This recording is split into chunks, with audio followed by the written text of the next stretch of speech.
Hello, can you hear me, Uncle?พูดได้ยินแล้วนะพี่มวดพูดโจลมานะบานลือบานลือปกบานโจลปกโจลปกบานลือเลยบานปกบานบานปกบานเนี่ยถามว่าเป็นยังไงบ้างสุขภาพดีหรือเปล่าគាត់ក្មួយសុំសួរពុកមាថាមិនដែរសុខភាពល្អអត់សុខភាពមិនដែរអត់អីទេល្អទេសូមអរគុណថ្ងៃในไอ้บนឪពុកផងสุขภาพแข็งแรงดีครับโอเคค่ะบอกว่าวันนี้ได้คุยกับพี่มวดเรื่องชายแดนบอกว่าก็เข้าใจตรงกันว่าทั้งท่านฮุนเซนทั้งอิงก็อยากให้สองประเทศสงบสุขค่ะមិញគាត់បានទៅជែកជាមួយខ្ញុំបាទនៅសន្តាគារហើយបានឯកភាពគ្នាដោយអ្វីដែលពុកបានប្រាប់ថាចង់បានសន្តិភាពស្ថិរភាពប្រទេសទាំងពីរពុកបាទบอกว่าไม่อยากให้อังโคไปฟังคนที่เป็นฝั่งตรงข้ามกับเราเพราะว่าพอไปฟังฝั่งตรงข้ามอย่างพวกแม่ทัพภาค2เนี่ยค่ะเป็นคนของฝั่งตรงข้ามหมดเลยซึ่งพอไปฟังงั้นเสร็จก็ไม่อยากให้ท่านรู้สึกไม่ชอบใจหรือโกรธเพราะจริงๆแล้วไม่ใช่ความตั้งใจของเราเลยค่ะគាត់ថាសូមអនុញ្ញាតពីពុកថាពុកកុំឲ្យស្ដាប់សម្ដីមេតបភូមិភាគ2ហ្នឹងក៏វាជាអ្នកដែលប្រឆាំងជាមួយនឹងរដ្ឋាភិបាលថៃដែរវាជាសត្រូវដែរដល់ពុកស្ដាប់វាហើយអញ្ចឹងទៅអាចធ្វើឲ្យអារម្មណ៍ពុកខឹងបាទเพราะตอนนี้ทางนั้นน่ะเขาอยากจะดูเท่เขาก็จะพูดอะไรออกมาที่มันไม่เป็นประโยชน์ต่อประเทศชาติค่ะแต่ว่าจริงๆที่เราต้องการเนี่ยคือต้องการความสงบสุขให้เกิดขึ้นเหมือนตอนก่อนที่จะปะทะกันตรงชายแดนนะคะមេតបភូមិភាគហ្នឹងវានិយាយចង់ឲ្យលយខ្លួនវាចង់អានេះសាង rating មកវាហើយទៅធ្វើឲ្យប៉ះពាល់ដល់តំណែងប្រទេសទាំងពីរយ៉ាងធ្ងន់ធ្ងរពុកបាទដែលយើងចង់យើងប្រទេសទាំងពីរគឺចង់បានស្ថិរភាពនិងសន្តិភាពដូចអ្វីមុនព្រឹត្តិការណ៍កើតឡើងពុកបាទบอกว่าให้ท่านฮุนเซนเห็นใจหลานหน่อยเพราะว่าตอนนี้คนในประเทศไทยเขาไล่เราไปเป็นนายกที่เขมรหมดแล้วគាត់ថាគាត់សូមអនុញ្ញាតពុកថាអាណិតក្មួយផងឥឡូវនេះថៃប្រជាជនថៃពីច្រើនបានដេញហើយដេញក្មួយថាទៅនៅស្រុកខ្មែរទៅព្រោះជានាយករដ្ឋមន្ត្រីខ្មែរពុកបាទบอกว่าจริงๆแล้วถ้าท่านอยากได้อะไรก็ให้ท่านบอกมาได้เลยค่ะเดี๋ยวจะดูจัดการให้អញ្ចឹងបើពុកចង់បានអ្វីពុកអាចមានប្រសាសន៍ទៅគាត់នឹងរៀបចំធ្វើការងារនឹងបន្តជូនពុកតែម្ដងឥឡូវបញ្ហាដែលខាងនេះចង់បានគឺធ្វើម៉េចឲ្យនៅច្រកព្រំដែនទាំងអស់ត្រូវបើកឡើងវិញជាប្រក្រតីអាហ្នឹងគឺថាការចង់បានខាងនេះគឺតែប៉ុណ្ណឹងនឹងជំហានទី1ขั้นตอนที่1อยากให้ชายแดนเปิดปกติเหมือนก่อนเกิดเหตุครับโอเคค่ะตรงกันព្រោះបញ្ហាហ្នឹងដូចគ្នាបាទយល់ដូចគ្នាបញ្ហានេះគឺខាងកម្ពុជាជាអ្នកដើរក្រោយទេតើតែខាងថៃបិទដែងដកយកបំរាមដែងបិទព្រំដែនបិទច្រកព្រំដែននេះចេញជាមុនបានកម្ពុជាចាប់ផ្ដើមអនុវត្តតាមក្រោយจริงๆเหตุการณ์เรื่องปิดชายแดนเนี่ยฝ่ายไทยเป็นคนเริ่มก่อนฉะนั้นถ้าฝ่ายไทยเนี่ยถอนคำสั่งกัมพูชาก็ตามเลยเปิดปกติហើយរឿងនេះគឺកម្ពុជាមិនអាចធ្វើឲ្យមុនបានទេដោយសារកម្ពុជាបានខកចិត្តម្ដងហើយដោយសារកែសម្រួលកម្លាំងនៅមុំ3ប៉ុន្តែហើយថាឲ្យមានប្រក្រតីនៅតាមព្រំដែនប៉ុន្តែទីចុងបំផុតបែរជាខាងយោធាថៃនៅតែផ្កើននៅបន្តស្ថានភាពបិទទល់ដែនបិទច្រកដដែលเพราะว่าเราก็มีความผิดหวังเรื่องนึงแล้วที่การมีปัญหากันที่ชองบกเราก็พยายามตามที่ฝ่ายไทยต้องการแล้วก็การต้องการนี่เราก็บอกว่าโอเคนั้นเราก็ทำตามนะแต่ว่าขอให้สถานการณ์เข้าภาวะปกติแต่ว่าเราถอยแล้วเราถอนแล้วเราปรับกำลังแล้วแต่ฝั่งไทยยังเอาเรื่องด่านเนี่ยมากดดันอีกឥឡូវនេះគឺខាងកម្ពុជាគឺស្នើចេះឲ្យថៃបើកច្រកទាំងអស់ឲ្យបានមុនហើយបន្តទៅកម្ពុជាយូរបំផុត5ម៉ោងគឺកម្ពុជាអាចដកបទបញ្ជាទាំងឡាយដែលហាមឃាត់ការដឹកទំនិញផ្លែឈើបន្លែ ចូលកម្ពុជាគឺថានឹងដកបទបញ្ជានឹងចេញ ฉะนั้น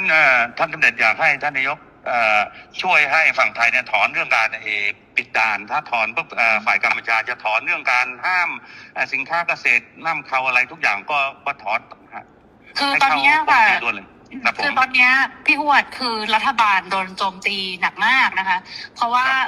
พอตอนที่ท่านสมเด็จออกมาพูดกับท่านฮุนมาเนตอะที่บอกว่าจะตัดน้ำตัดไฟอะไรอย่างเงี้ยค่ะคืออันนั้นต้องขอโทษด้วยเพราะจริงๆอะต่างประเทศอะเขาแค่รายงานขั้นตอนว่าถ้าเกิดเหตุการณ์ต่อไปประเทศไทยจะทำยังไงคือเหมือนอธิบายขั้นตอนให้ฟังไม่ได้บอกว่าจะทำแต่ตอนนี้เหมือนกับเรื่องตัดหนังตัดละครคือทำทุกอย่างหมดแล้วเนี่ยจริงๆน่าจะให้มันโอเคทั้งสองฝ่ายค่ะเหมือนเราต้องพูดพร้อมกันว่าเราตกลงร่วมกันแล้วรัฐบาลคุยร่วมกันแล้วว่า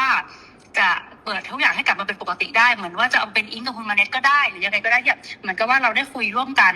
แล้วก็ทั้งสองฝ่ายเนี่ยอยากให้กลับมาเป็นเหตุการณ์ปกติแบบนี้ค่ะมันก็จะ โพสใช่ไหมนายกอิงอยากให้โพสใช่ไหมให้นายกโพสว่าผู้นำสอนคุยกันแล้วอยากให้ใช่จะโพสต์จะยังไงก็ได้แล้วให้ท่านคุณจะแนะนำก็ได้ค่ะแต่ว่าเหมือนกับว่ามันต้องเป็นการตกลงร่วมกันนะพี่พวดเพราะว่าตอนนี้อิงกำลังโดนหนักมากเลยค่ะก็ถ้าอะไรนั่งสถานการณ์ไทยนั่นคือไฟกลางประเทศไทยขนมจุดน้อยมุ้ยก็สมไปโตปีปุกได้แต่เนี่ยน้องเปียกสงการบอตี้เนี่ยยืนจากกัดเพลิงจากอินเทอร์เน็ตเนาะนั่นคือทางอยู่ที่ยังมีนักแต่แบบไฮการ์ดเชียร์นอเบียนปัญหาจุดน้อยมุ้ยจุดน้อยปีจุดน้อยใบดังให้ดังยัยถ้าเธอปากป้อนนั่นคือกดสมตัวพ่อหรือน้องอัดเมียนในขนมกำเนิดแต่เธอเบียบนังเตะประเด็นเลยที่กดทักกดสมบอปุกฐานนักกดพ่อเลยนักน้องประเทศคือไฟกดเหมือนเต้นกดจังเอาปุกหรือก็ปุกนายนอมสำนักจะไปได้โดยจะกอดฐานแล้วเมนนองตัวปีบ้านนี่ยัยเนี่ยหายจากจังเอาเธอสมรู้สพิบก้าเอาบ้านมุ่นแต่มีปฏิการเนาะเอาปลอกอะไรลงไว้หน่อยไปได้ซอกปฏิทั้งปีปุกบาทปันแต่ข้างในจองบ้านนะจงปันแต่ข้างนอกอัดผมทื่อข้างนอกเนี่ยข้างในมันเหมือนเนี่ยบัดตัวแดนที่ข้างไทยเนี่ยบัดตัวแดนเหตุไอ้บ้านข้างนอกมันเปิดบ้าហើយអត់ចាំបាច់សុំខ្ញុំទេអានឹងកាលណាតើកាលនោះសម្រួលគឺខាងនាយករដ្ឋមន្ត្រីហ៊ុនម៉ាណែតគឺនឹងសម្រួលតាមក្រោយบาทตุกบาทจริงๆเนี่ยท่านเนี่ยเป็นคนที่อยากได้เรื่องเสถียรภาพมากท่านนายกแต่ว่าทหารเนี่ยมันมาปิดด่านก่อนอะไรก่อนนะมันเริ่มต้นก่อนกดดันก่อนฉะนั้นต้องคุยกับทหารพร้อมไหมในการเปิดด่านพร้อมค่ะทั้งนี้ตามหมดทั้งนี้ตามทั้งนี้ตามหมดฮะทั้งนี้ตามหมดเลยท่านคือเราเปิดให้ได้อยู่แล้วพี่พวดแต่มันต้องเป็นการบอกว่าเราตกลงร่วมกันว่าเราเปิดไงพี่เพราะถ้าไม่อย่างนั้นนะของอิงอ่ะพออิงอ๋อยอมหมดไงอิงก็คือจะโดนเพราะว่าเพราะตอนนี้มันเลยมาถึงเรื่องก่อนด่าแล้วว่าค่ะก็สมปุกมวยจ้ะภาษาแต่ภาษาการในแต่ไทยเปิดไอ้เจ้าอดเบียนทางการแต่จริงเนี้ยในทางสังคมไทยนั่งเวียกันเอาไว้แต่ทั้งใส่กระผมเข้ามาโดยไปกับปีเจก็ไงก็จองทำยันถ่าหรือเมนั่งจับเราอยู่ที่หายยิงที่หายบาไอ้คงนู้นได้ปุกเปแต่จำเราเมื่อรำแต่การปีเจภาษาปุกไอ้เปียบมวยอิงกดทางกดจองตัวดำที่หาแต่เจหาจึงกุกแต่เจติดเต๋อหายปลอกกระไดไปดอยไปแต่ดำพุ่มท้ำติดจริงครับអត់ទេខាងនេះអត់ចរចាទេខាងនោះអ្នកផ្ដើមខាងនោះអ្នកបង្កើតបញ្ហាហើយមកឲ្យចង់លើកចង់មុខលើកមាត់ខ្លួនឯងហើយដើម្បីឲ្យតម្លាក់ឲ្យខាងនេះអត់បានទេអត់ចរចាទេរឿងហ្នឹងគឺខាងនោះត្រូវធ្វើមុនតែម្ដងគឺខាងនេះអត់ចរចាទេប៉ុន្តែខាងនេះសន្យាថាខាងនោះអនុវត្តដកបទបញ្ជាក្នុងការបិទទល់ដែនហើយគឺខាងនេះយ៉ាងយូរ5ម៉ោងក្រោយខ្ញុំធានាកាត់ក្បាលខ្ញុំក៏អត់ចោលណាបាទពុកបាទอย่างนี้นายกท่านนายกเองว่าท่านเนี่ยไม่อยากมีว่าการเจรจาเรื่องปิดด่านเพราะว่าไอ้ปิดด่านว่าทหารมันเริ่มก่อนทางที่มาหลอกเราให้เราเนี่ยปรับกำลังแล้วบอกว่าสถานการณ์ต้องเข้าปกติพวกตอนที่ปรับกำลังในช่องบกเนี่ยคุยกันเรียบร้อยบอกว่าถ้าปรับตรงนี้เสร็จเรียบร้อยนะทุกอย่างต้องจบทหารครับจบครับแต่ไม่จบเนี่ยปิดด่านก่อนอันนี้เหมือนตบหน้าอันนี้ขอให้ท่านนายกพิจารณาด้วยเรื่องเนี้ยខ្ញុំយល់ខ្ញុំអាណិតប៉ុន្តែខ្ញុំមិនអាចយកផលប្រយោជន៍ជាតិរបស់ខ្ញុំទៅដោះដូរជាមួយនឹងការរាប់អានគ្នាបានទេព្រោះនេះគឺជាមុខមាត់របស់ប្រទេសកម្ពុជារឿងស្អីដែលត្រូវឲ្យប្រទេសកម្ពុជាទៅចរចាដើម្បីបើកច្រកព្រោះខ្លួនឯងអ្នកបិទខ្លួនឯងត្រូវធ្វើខ្លួនឯងទៅ เพราะว่าท่านเนี่ยเป็นลูกผู้ชายท่านคำไหนคำนั้นอ่ะเพราะว่าฝ่ายไทยเป็นคนเริ่มต้นก่อนและหลอกเรา แล้วก็ทางกัมพูชาเนี่ยเราก็โดนหนักเหมือนกันเราก็มีมวลชน เราก็โดนหนักเหมือนกันฉะนั้นถ้าฝ่ายไทยเนี่ยเริ่มแล้วไม่เกิน5 ชั่วโมงตอนนี้ทุกอย่างก็เข้าปกติเลยเข้าปกติ ហើយពូសុំប្រាប់ទៅក្មួយឲ្យបានច្បាស់ខាងនេះត្រៀមមកជំហានទៀតស្អែកហ្នឹងបើសិនជាមិនអាចនេះបានទេស្អែកហ្នឹងគឺថាកម្ពុជានឹងដាក់មកជំហានទៀតគឺថា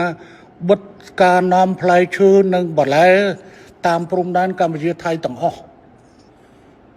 កំពុងត្រៀមអនុវត្តនៅស្អែក หลานที่รักเนี่ยอาบอกได้เลยถ้าเราไม่มีคำสัญญาเรื่องปรับกำลังแล้วทุกอย่างปกติแต่ว่าทหารไทยไม่ยอมเปิดด่านพวกนี้ทั้งนี้ก็มีการห้ามเรื่องการส่งออกเกษตรทั่วชายแดนเลยเพื่อกดดันทหารព្រោះខាងនេះបានត្រៀមអស់ហើយព្រោះខាងនេះបានត្រៀមហើយព្រោះនៅឯងបកហេតុមុនហើយបកហេតុមុនមកបវល់គេចរចាឥឡូវសួរថាណាបិទអដែងណែបិទអដែងណែច្រកព្រំដែនគឺទៅយោធាថៃបើអញ្ចឹងមានតែយោធាថៃធ្វើខ្លួនឯងតែប៉ុណ្ណោះមិនអាចហៅទៅកម្ពុជាទៅចរចាទេកម្ពុជាមិនចរចាដាច់ខាតទេสถานการณ์เนี่ยเหมือนที่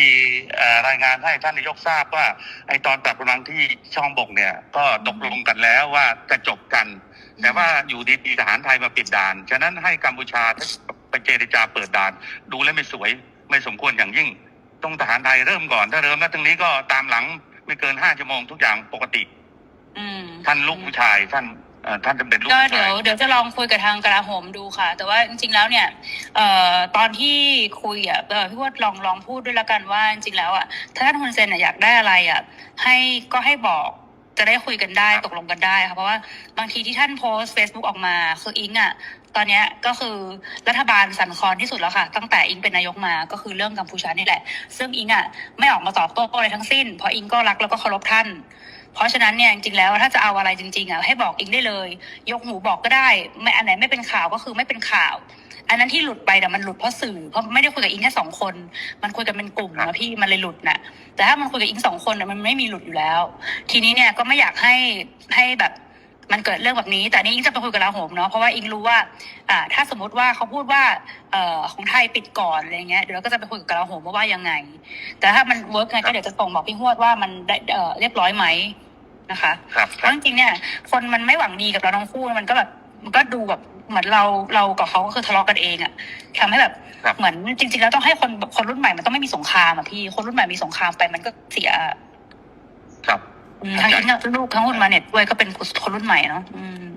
ครับពុកបាក់គាត់ថាទី1ពុកចង់បានអីពុកអាច message ទៅអ៊ីងបានអ៊ីងនឹងធ្វើឲ្យពុកអ្វីដែលពេលទៅពុកផុស Facebook ដល់ទៅអាពួកដែលវាប្រឆាំងវាចង់ឲ្យពុកហើយនឹងគាត់ជាសេះសម្ដេចសម្ដែងគាត់មានដំណងគ្នាហ្នឹងវាខូចយកតាមចំណុចហ្នឹងវាធ្វើឲ្យសង្គមថៃហ្នឹងវាយគាត់ថាទី1វាចង់ឲ្យគាត់ហ្នឹងចេញមកឆ្លងតែគាត់អត់ទេដោយសារគាត់គោរពជាពុកមាគាត់អត់ទេគាត់សុខចិត្តឈឺចោះឲ្យវាវាយចោះអានោះឲ្យបានគាត់ថាសុំពុកថាលើក្រោយចង់ដាច់ទៅពុកចង់បានអីអាច message គាត់មុនហ្នឹងគាត់បានប្រាប់តែថាប្រហែលជា3 ថ្ងៃទៅគាត់នឹងទៅថ្វាយគុំរីការឿងតបថ្ងៃហ្នឹងពុកបាទចារឿងហ្នឹងគឺកម្ពុជាវាតាក់ទងជាមួយនឹងការបញ្ជូលពលរដ្ឋរបស់ខ្លួន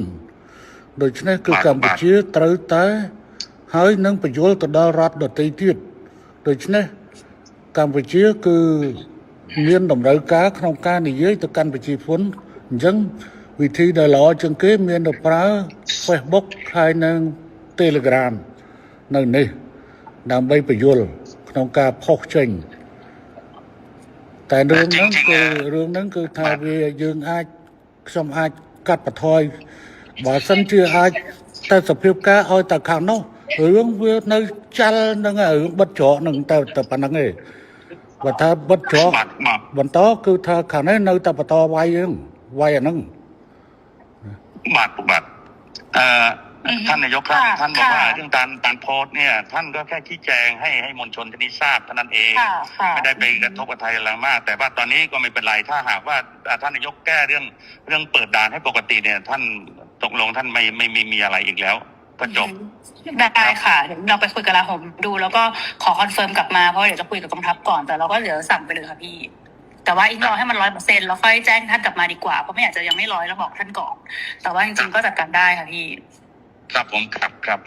ចំពុកគាត់ថាឥឡូវគាត់សុំនឹងនិយាយមួយការវិជានឹងទៅហ៊ានសិនហើយបានដល់100%បានគាត់នឹងជូនដំណឹងទៅពុកបាទពុកបាទគាត់នឹងធ្វើការងារនឹងភ្លាមរឿងបញ្ហាច្រកពុកបាទ ណ៎បាទពុក อืม ท่านนายกมีอะไรอีกไหม ไม่มีแล้วค่ะพี่ก็ประมาณนี้เนาะพี่ว่าเราจะมีอะไรบ้างประเด็นไม่มี ឥឡូវ ครับจังหวัด ឥឡូវ បាទពុកបាទ ได้ ឥឡូវ ขอบคุณ ឥឡូវខ្ញុំចេះ ขอบ មុ คุ ន ณมาก មុននឹងនេះគឺខ្ញុំសូមបញ្ជាក់ថាខាងនេះត្រូវការតែមួយទេត្រូវការតែខាងនោះគឺប្លុកបញ្ជាក្នុងការច្រកព្រំដែនទាំងអស់ឲ្យទៅប្រក្តីភាពវិញបន្ទាប់ទៅខាងនេះនឹងបន្តធ្វើតាមក្រោយហើយរឿងនេះអត់ត្រូវមកចរចារវាងកម្ពុជានិងថៃទេដោយថាថៃអ្នកបិទដូច្នេះថៃអ្នកបើកខ្លួនឯងហើយកម្ពុជាត្រូវតែសម្រួលទៅតាមក្រោយគឺកម្ពុជានឹងធ្វើ គ្រប់ពុកបាទ ណា បាទขอยืนยันอีกทีว่าท่านนายกครับเรื่องด่านเนี่ยเราไม่ควรไปเจรจาเพราะว่าฝ่ายไทยเนี่ยเป็นคนที่ปิดและปิดเนี่ยหลอกเราให้ปรับกำลัง อันนี้หลอกเราปรับกำลังว่าถ้าปรับแล้วตรงนี้จบคือจบทุกอย่างก็เข้าภาวะปกติ แต่ว่าอยู่ดีๆทหารไทยมาปิดด่านฉะนั้นทหารไทยเนี่ยก็ต้องยกเลิกการปิดด่านถ้าปิดปั๊บเขมรก็ตามหลังเลยก็ตามที่เดิม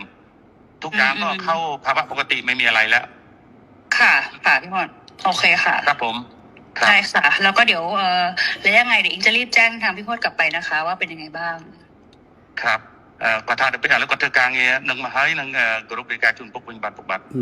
ខ្ញុំរងចាំ ท่านสำเร็จรอท่านนายกแล้วแต่ท่านเรียบร้อยเมื่อไหร่ครับ ได้ขอบคุณมากค่ะขอบคุณท่านสมเด็จด้วยค่ะ ครับผม ค่ะสวัสดีค่ะ ครับขอบคุณ